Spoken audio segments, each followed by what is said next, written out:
Okwoma biomesiede ewo. Okwoma biomesiede o ewo. Uhame okwosi. Ologoma okwosi o ọba ẹwà ẹ dami o. Wẹ̀rí owó pa yóò tán. Uri owó pa yẹ gẹ́lẹ́gẹ́lẹ́. Utantano eviarogiso eriogiamie. Yes, once again, ladies and gentlemen, I would say merriments of the season and a prosperous new year in advance. To all those of you who are my followers, my numerous followers, and to those who don't follow me, I want to say the Almighty God will continue to bless you all in the new year. You see, I know it has been a long time that the STTS, the Sydney Table Talk Show, has not presented new arguments based on the statutes of the Oba of Benin. Before I start this theme of discussion, I want to say I highly sympathize with those people in Olegun village whose houses were destroyed by the moron or monkey who came and brought down what people have worked all their lives for. And after that, ladies and gentlemen, the topic of today's discussion is the territorial status of the Oba of Benin before 1897 and its status as well. Who was the Oba of Benin before 1897 and where was his territorial status? The Oba of Benin was never known as the Oba of Benin before 1897. Rather, he was known as Ogienekwe or Ogiekwe, meaning the representative of the kings of the Yorubas in Benin. That is what we all knew him for before 1897. Now, what happened? We have to go first and determine his territorial status before 1897. The Oba of Benin, as we all know, was in charge of Uselu Ego. That is exactly where his territory was until 1897 when he was defeated by the British Empire. Secondly, we say, who were his chiefs? The Oba of Benin had no dukes, but he had palace chiefs. His palace chiefs are as follows: Ayobahan, Obaseki, Ulubusere, Uso, Nwagwe, Oba Yuana, Oba Hawaii, Oba Isiagbon, Olianogele, Ezomo, Uyigwe, and Edohen. These were the chiefs of the Oba of Benin. They were not dukes, they were palace chiefs to the Oba of Benin. And as a matter of fact, during the invasion of the Oba of Benin in 1897, the Oba of Benin could only rely on those people to defend himself. But they were not dukes. They were not kings. So they had no followers. Neither do they have an army that could defend the Oba of Benin. So it is very clear why the Oba of Benin crumbled in 1897. If you want to understand again, I'll remind you once more. The Oba of Benin only occupied the territory called Uselu, which was based on the Ekiopa Treaty of 1255 AD between Ogiamie, Erebo, and Ewedo. All right? I have already mentioned his palace chiefs to you. And now let us go to it before 1897. We had several kingdoms in the current Edo South, the place he now calls Benin Kingdom. Benin Kingdom never existed. I've just been able to prove that to you now. Benin Kingdom never actually existed. What existed was Uselu of the Oba of Benin, and the Oba of Benin was known as Ogienekwe or Ogiekwe, the king of the Yorubas. Now, the place you now known as Benin Kingdom before 1897, I am going to mention to you the kingdoms that existed before 1897. We had Ugo, Ogugo, Ego, Ogiego, Umogu Nokwa, Ogi Umogu, Egba, Ogiegba, Ulegu, Ogi Ulegu, Imi, Ogimi, Iase of Udo, Elawuro of Use, Ogieho, Ugoneki, Ogi Ugoneki. We had Utantandi Ogiame, who was the supreme king in those territories. And we have Utantan of the Ogiame, Ogiso, Odoliji of Igbanke, Agadagba of Igbema, who represents the Ijos, who was the king of the Ijos, Obanihwe, now known as Obarbini. You are a trickish and a bloody bastard. Obanihwe, as a matter of fact, the Oba was not the only title that was connected to the word. The Oba of Benin was not the only person connected to the title Oba. Before 1897, we had two Oba. We had Obanus Uselu, who is known as Ogiekwe, and we had Obanihwe, who was the local government area, now popularly called Oheneviekui. I will tell you what happened after 1979 to Obanihwe. Then we had Ogiobe, and we have Ogiekwe, who is the Oba of Benin. These were the kingdoms that existed in the current territory you now call Benin Kingdom. I have not been able to put all the kingdoms down, but this is quite a huge number of the kingdoms that existed before 1897 in the current Benin Kingdom. Okay, now what happened? How Benin Kingdom was now founded? How Benin Kingdom became Benin Kingdom? You see, in 1897, in brief, the Oba of Benin was invaded by the British Empire, and he was defeated. How he was defeated, we should not go into that, because he was defeated. He was defeated. After the defeat, the British, who had already torn the entire territory to Benin Kingdom without knowledge of the settings of that kingdom, actually came up with an alternative. How are they going to govern the people? Because they have no knowledge of the culture of the people. In order not to find themselves in a big trouble with indigenous people, they now nominated Agwo Obaseki, one of the high chiefs of the Oba of Benin, to be the administrator of the Benin Kingdom. This is how Benin Kingdom was officially laid down. But how Benin Kingdom came into being was now the handwork of Agwo Obaseki.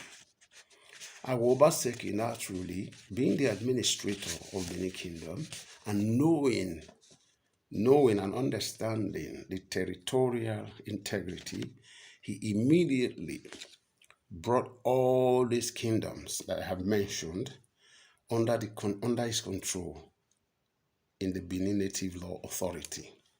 This was how Benin Kingdom started and took shape.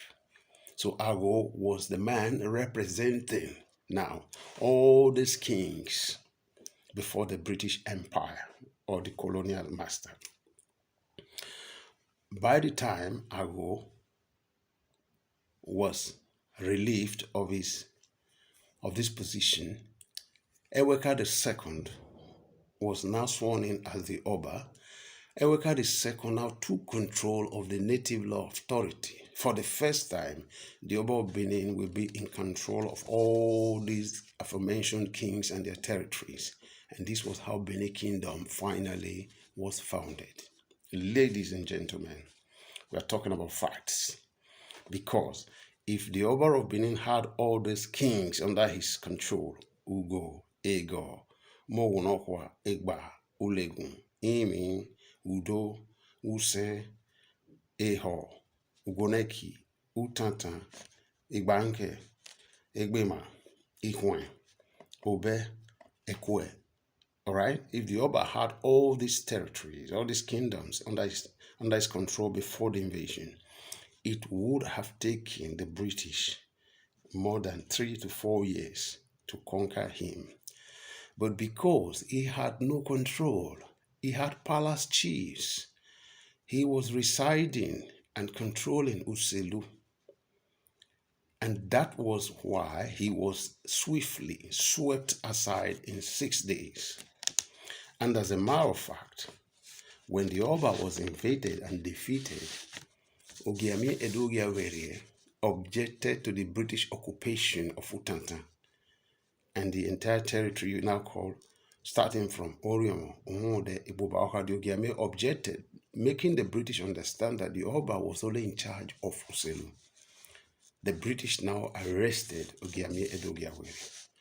For this reason, Ogiame Edogiawere spent 3 months in the British prison. 3 months in the prison, he was then released. That is how Benin Kingdom was founded, ladies and gentlemen. You see, I prefer to be very, very brief in what I'm saying because, you see, most of our histories were not recorded. I think the most important thing is that if you have your brain, you can also sit down and then analyze information that have been put before you. And in analyzing these informations, you will be able to come out with facts. You see, not what they are telling you, because whatever they are telling you, it's what is favorable to them. But if you analyze the facts, you would find that whatever they are telling you are all nothing but bullshit. The Oba before 1897 never controlled or had any duke. There was no dukedom before 1897 in the current Benin Kingdom. What we had was little, middle, big kingdoms. We had them. And they were all autonomous. The reasons why they did not fight themselves for supremacy was that most of these kingdoms were all interrelated. They either comes from the Oba's family or they comes from the Ogiame Ogiso's family. So for these reasons, they never fought themselves. And the territories that they occupied were territories that they founded. They were territories that were empty before their arrival. So there was no need fighting them. These were unoccupied territories, ladies and gentlemen. Okay, so now we have discussed briefly about before 1897. Don't forget, the Oba of Benin had no Benin Kingdom before 1897. The man who created Benin Kingdom was Awo Obaseki. And he did this because he was nominated by the British to be the administrator of the Benin Native Law Authority. And our indigenous kings could not fight him because he had the British colonial authorities' support. And so, invariably, most of these kings went into oblivion. All right? I have just told you about the territorial status of the Oba of Benin and its actual status in the current Benin Kingdom and how Benin Kingdom was created. Okay? Now, let me go to Izodua. Izodua said, the Oba of Benin, that the Nigies can be abolished. Unfortunately, Mr. Izodua, when you're talking about the Nigies, you have to make a difference. You have to make a difference because the aforementioned kings that I mentioned, the Ogies, they were not dukes. It was Erediawa or his son, Ewari, who forcefully, using government instrument of office, to force them and begin to answer the title Enigi. As a matter of fact, the only Enigis we have in Benin are those ones that the Obas invented. I can name a few of them. The Enogi of Etete, the Enogi of Amagba, the Enogi of Ologbo, the Enogi of Siloko, the Enogi of Obazagbo, the Enogi of Babadash, and the Enogi of Bullshit. These are Enogis, or these are Enigis.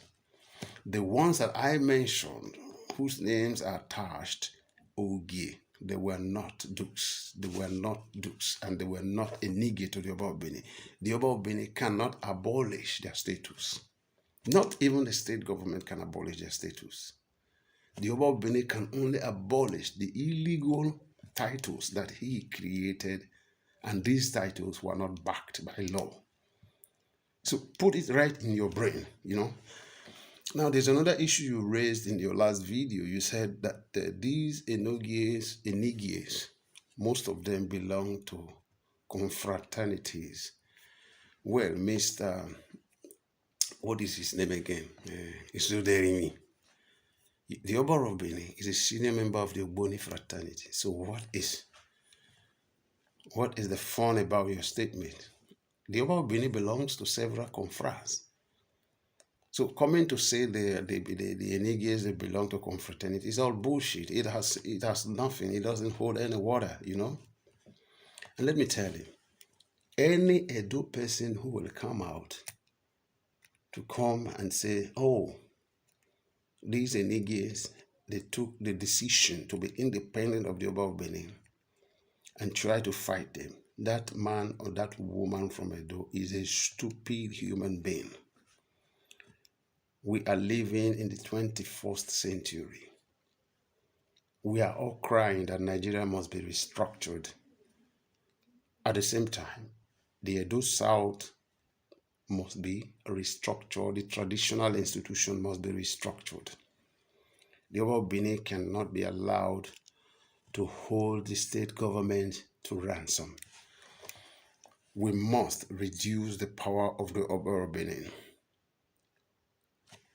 The law is very clear. And there's one funny thing you did the other day, Izodarini. You brought the 1979 chieftaincy law. You were castigating these Enigies or these dukes.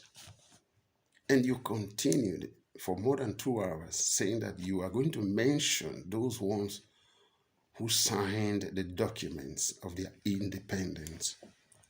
But 2 hours into the program, you did not mention anybody. All right? So let me tell you one thing. Of the 92 Enigies that you mentioned, I want to thank you for giving me the exact figure of the Enigies that you mentioned. I can guarantee you, Mr. Izoderimi, that there are over 20 who are Ogies. They are not Enigies.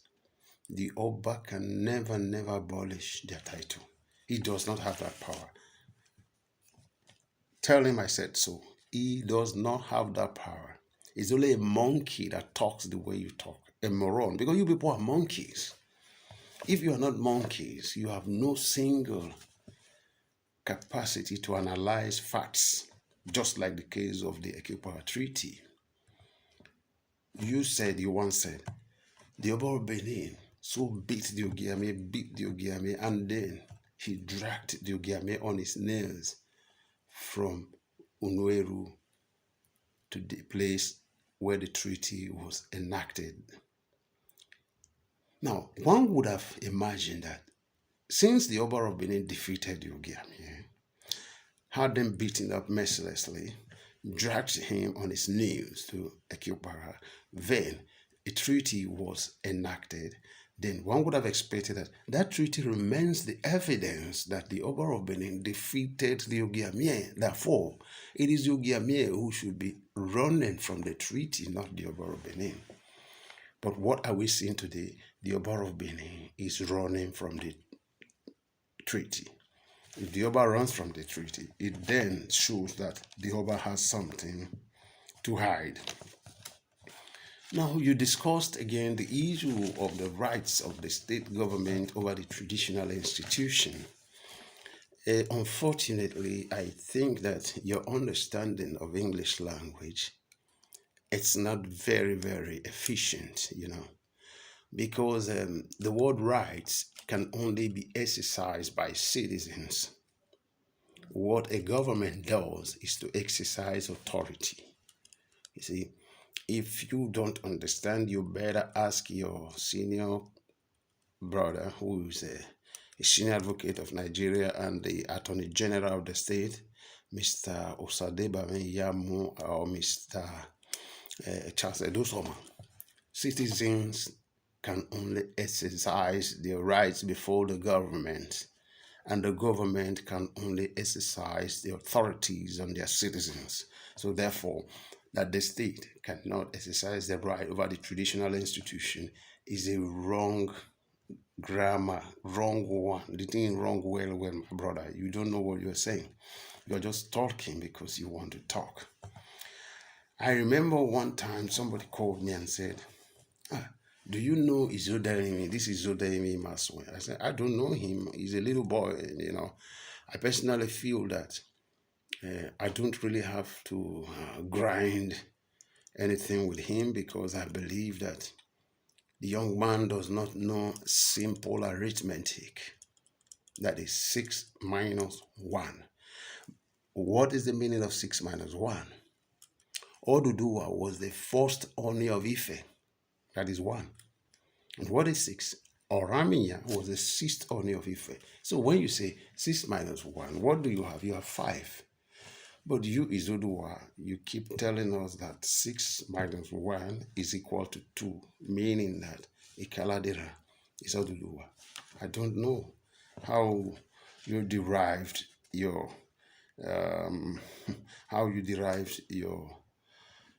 your formation. I don't actually know. I don't know.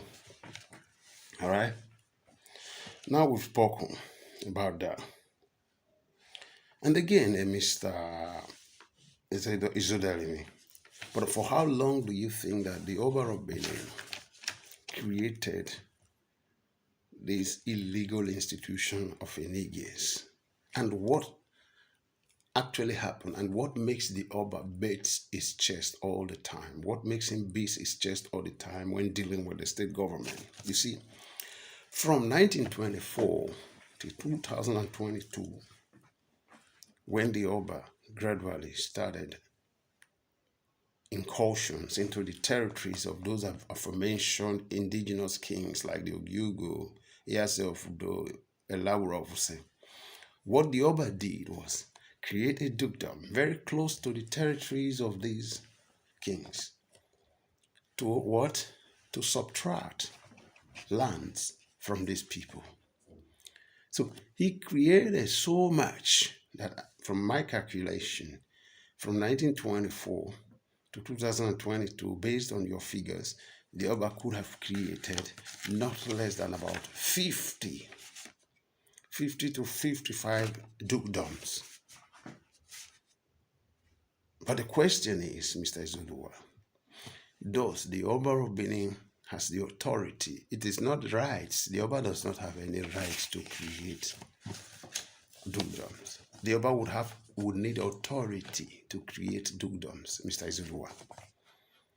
The Oba does not have any rights at all to create dukedoms because the word right is exercised by citizens, while authorities are what? Institutions. Since the Oba is an institution, the question is, does the Oba of Benin, or where does he derive the authority to create dukedoms? The Oba does not have any authority. What he has been doing, he has been illegally creating these dukedoms, at the same time using intimidatory acts to suppress the people of these territories, arbitrarily changing the names of villages to Obanuse, Obanuya, Obanewe, Obanemonkey. You understand? When you change the name of a territory, what you have done to those people is that you have destroyed their history. Not only that, you have destroyed their cultural heritage. That is what it means. So the Oba of Benin continues to act illegally. But I think that we're at the close end of his illegality.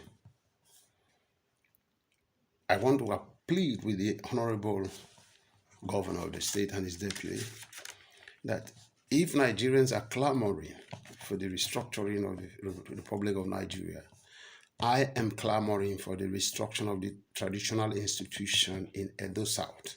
There is need to do it. Families have been relieved of their properties. Families have been intimidated into giving up what belongs and what their forefathers fought for, what their forefathers left for them through intimidation. Come to think of it, it's so there. Any man who says you cannot question him, that man must be a criminal, meaning that man has something to hide. And the only man who is doing that in Nigeria is the Oba of Benin. The Oba of Benin is the only man in Benin City or in Nigeria who is saying that anybody who questions him will be intimidated. You see, the moment you say, this thing is not going to work, the Oba of Benin and his agents of darkness, they will go and gather all the, what we call knockdown vehicle spare parts, and call it Ogun or Shango. They go to Ring Road and they start to threaten people. But why would Oba of Benin threaten people, intimidate people, if he believes that he's truly the owner of the territory? There should be documents to this, because the Oba of Lagos has documents relating to his territory. The Olu of Ishekiri has documents relating to his own territory, the Ishekiri.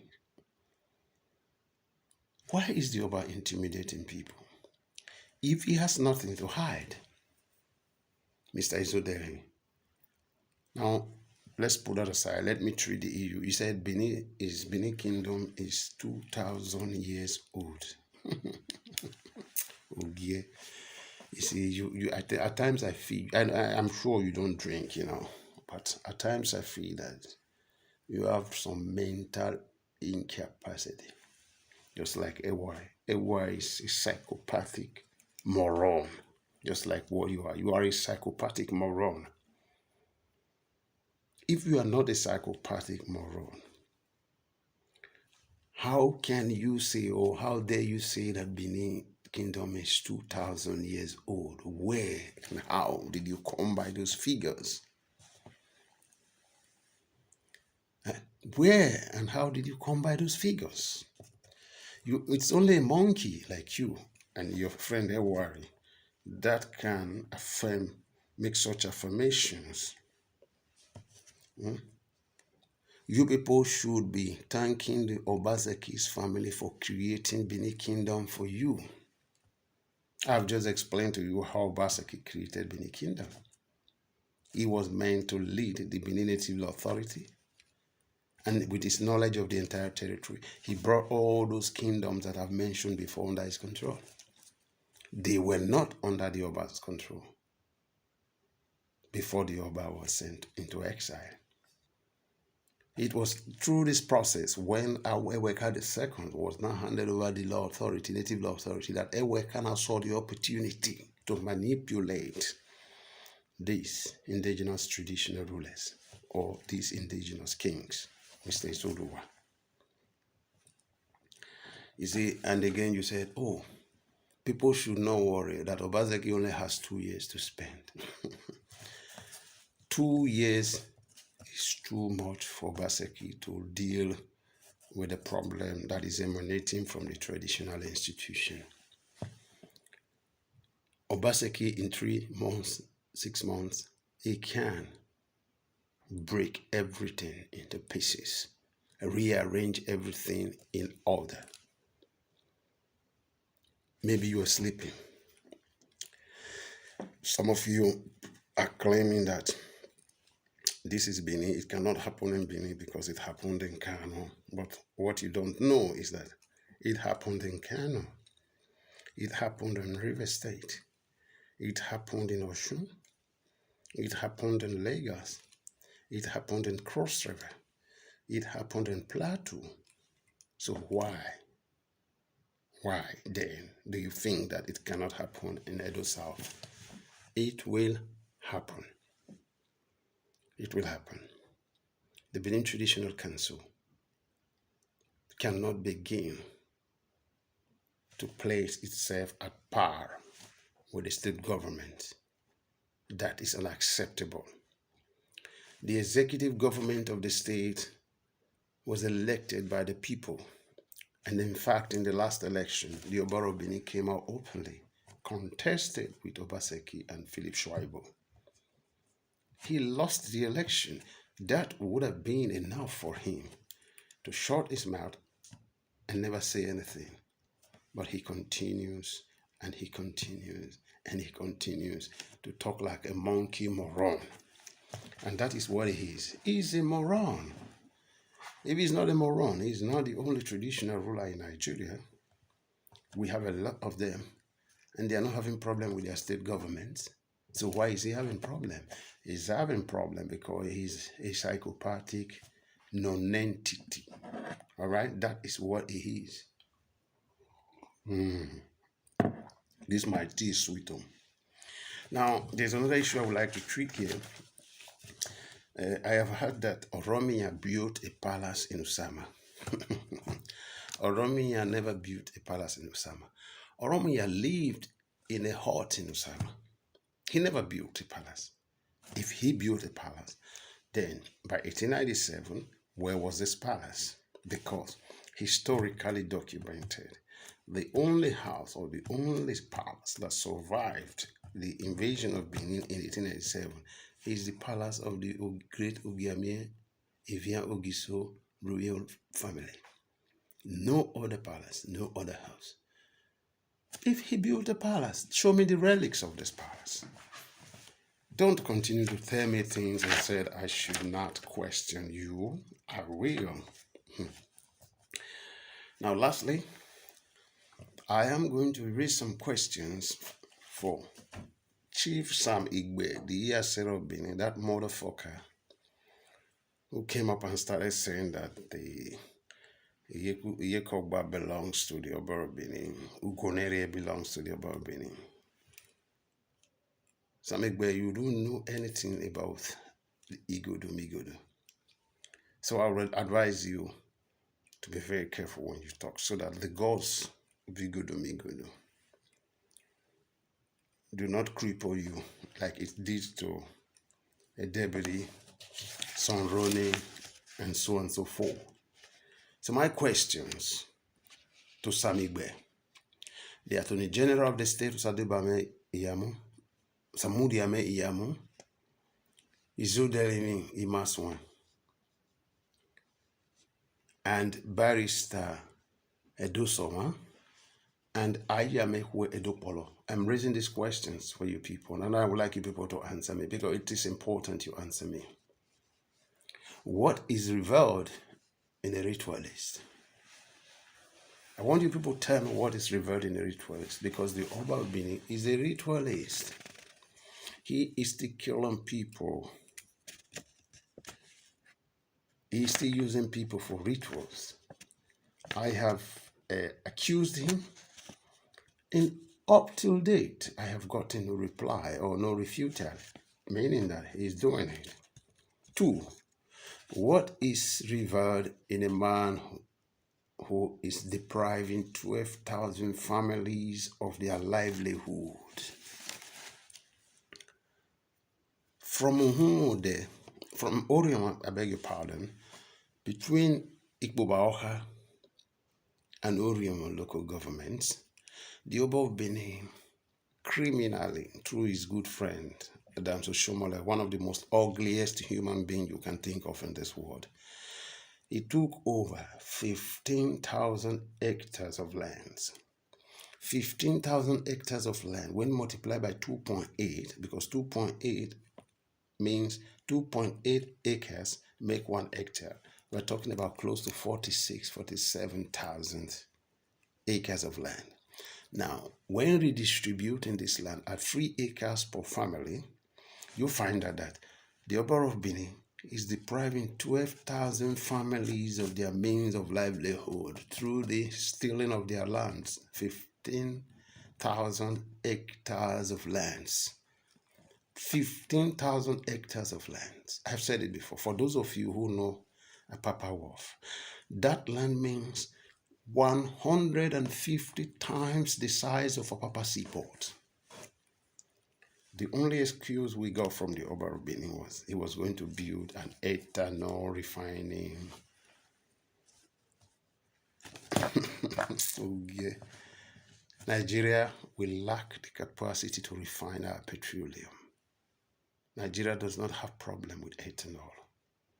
This man could not come up with excuse, a more reasonable excuse that he was going to use that land for the building of petroleum refinery, a petrochemical refinery, but rather ethanol. He will plant cassavas and then refine them into ethanol.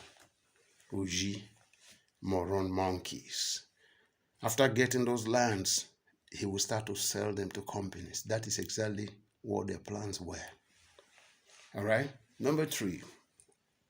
What is refined or reviled in a man who illegally destroyed over 60 houses that people built?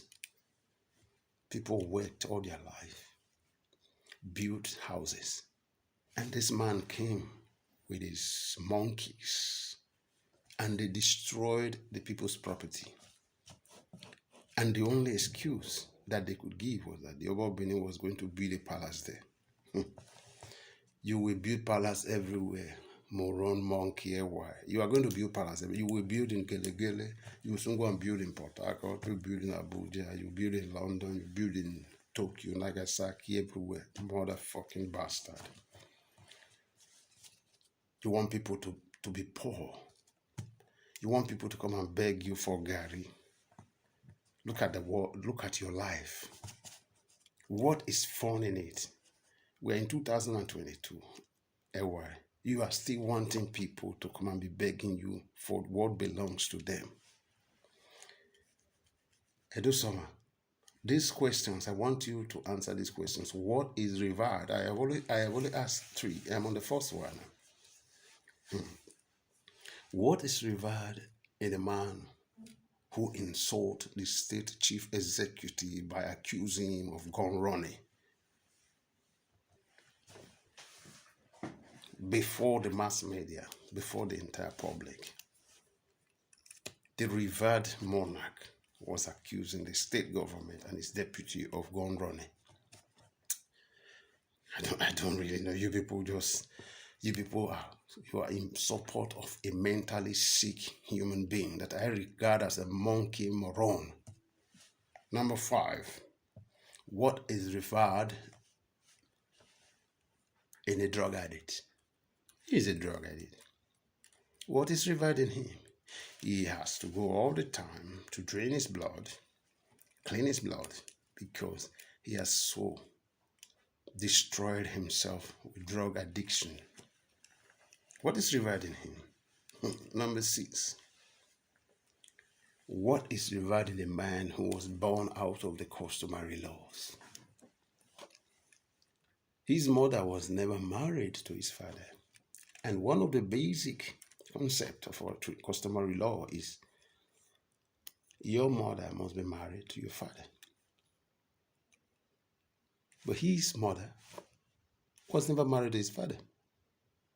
Okay? Number 7.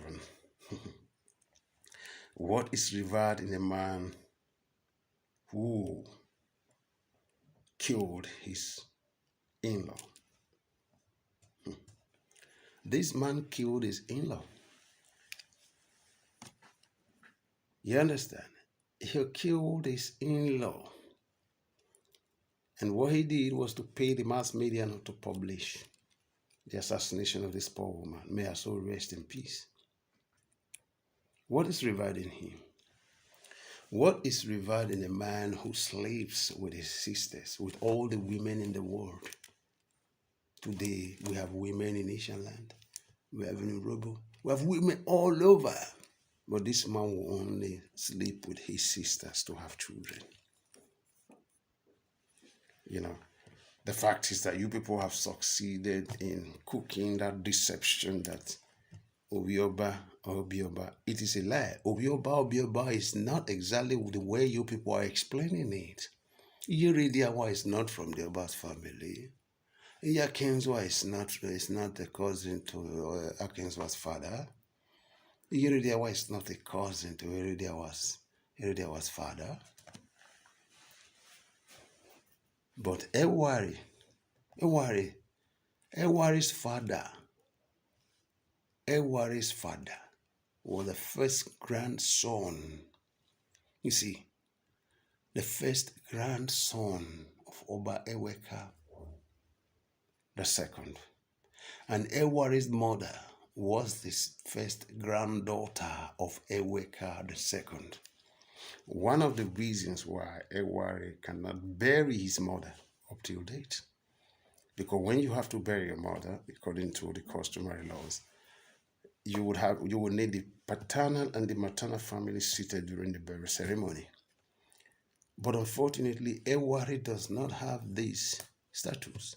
Ewari can only call the paternal family, who at the same time are the maternal family, because the mother was the first granddaughter of Eweka II, while his father was the first grandson of Eweka II.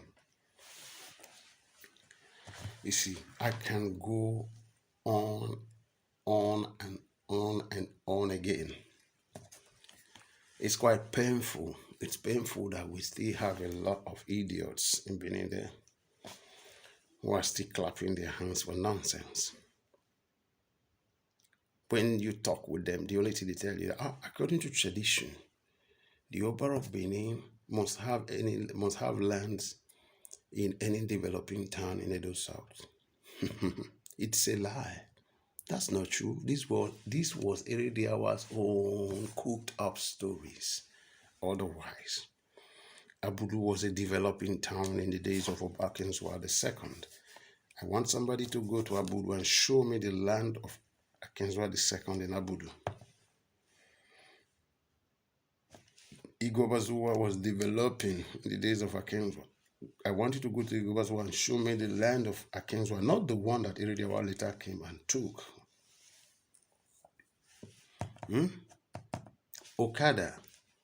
Okada started its development in the days of Oba Erediawa.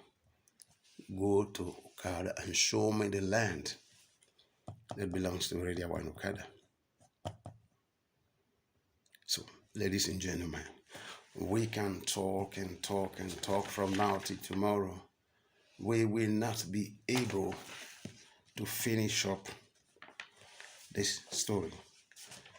But like I said, we are at the end of the year, and my sole intention is to wrap up most of the questions that have been thrown open to me in my YouTube channel.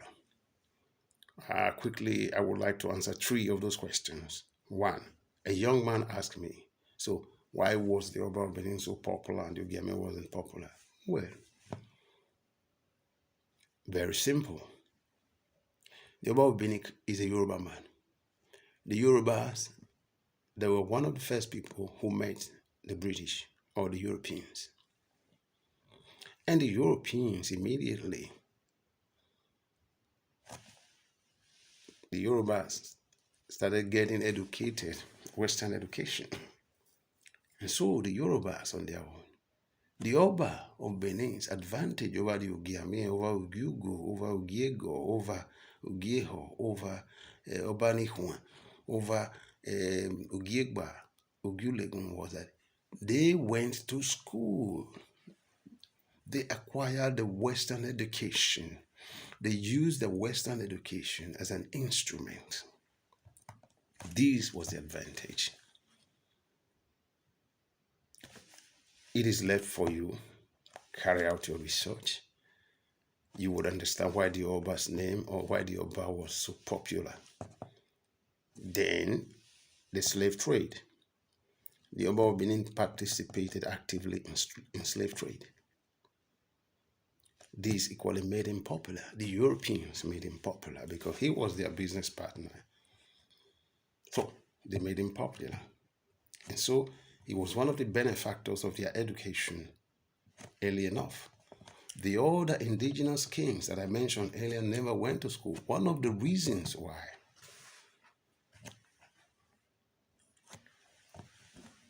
their stories were suppressed. They never went to school. Because when you look deep, deep into the stories that you have been told, and if you want to be, um, if you want to be honest with yourself, you are going to find too much incongruencies in their stories. Too much. They tell you that the Oba was that there's what they call Benin Empire. There was no empire, ladies and gentlemen. It was the British who came up with all these cooked up stories. There were no empire. If you say there was an empire, Heredia said in his book that there was an empire from the 15th century to the 18th century, okay, to the end of the 18th century. He said there was an empire. But what is funny about this story is that in this same period, Ewakwe the Great was supposed to be an emperor, abandoned by his chiefs, ran to his mother's village, Ikoka. The king of Ikoka, Ogi Koka, I forgot to mention that one, Ogi of Ikoka, a little village, side Benin. The man drove Ewakwe the Great away. He told him, look, where you come from, you people are lazy. You always stay in your house and other people comes to feed you. Here, we work for what we put in our mouths. So if you want to stay with me here, this is a cutlass for you. You must go to farm. He drove the emperor away. Very strange story. Eh? It's a strange story that a small king like Ogi Koka, a king of Ikoka, a small village, drove an emperor away. Okay? Ozola went to Ishan land for raiding for slaves. The Ishan people cut off his head. An emperor. Very, very sorry. They are laughable stories, they are laughable. I don't want a repetition, but in order to always beautify things that you say, your presentations, and because they continue to repeat all this nonsense, you need to sort of use them as for fancies, Ohen, Oba Ohen, he killed his Yasser. He was an emperor. He was taken to the square in Ogbe, right? He was dragged out of his palace in Ogbe, and they stoned him to death. He was an emperor. Now, Ewari Ogidigan the first. Ewari Ogidigan himself so messed up himself that at the end of the day, he was abandoned by everybody. And the fact, Ogiobe gave Ewari his daughters to marry. And that comes the story of Ubi. Ubi told Ewari that Ewari was a stinking old man, that she was too pretty to marry such a bastard or a moron monkey. For that reason,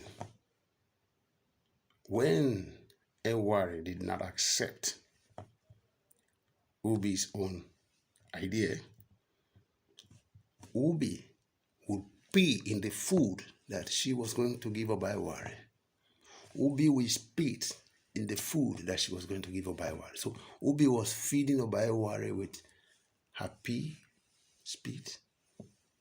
She defecates in the food and gives it to Ewari. When they discovered that, Ubi was burnt to death. So as a matter of fact, if you are today, if we are well told, the stories are told, you see that there's no need celebrating the Igwe festival because we live in the 24th century. Celebrating the Igwe festival is like saying that we should celebrate Nazism in Germany. But those who violate human rights, you cannot celebrate. Ewa was an idiot. But what I'm trying to say here is that this was an emperor. Ovurame. Ovurame was an emperor. But you see, I've just told you, Ovurame had about 12 palace chiefs. No duke. He had no duke. He herself, Udo, was not under him. Ogikoka was not under him. Ogiame was not under him. Ogyugo was not. Because if they were under him, I repeat, When you geographically look at the territories today, these people would have been able to mobilize at least a minimum of 2,000 fighters. And it would have taken the British a long time to defeat him. But because he was on his own, making noise at Ogbe and using human beings for rituals as a moron monkey, because he knows nothing, they are morons. The British came and captured him and then sent him into exile. It's very, very unfortunate that quite a number of our people, as they say, Obano Yirehwe. Obano Yirehwe. Let him go and Yirehwe. We born nonsense out of Ezekiel. We born him like a motherfucker, you know. Obano Yirehwe. On this note, ladies and gentlemen, I want to say again, thank you for listening and following my blog.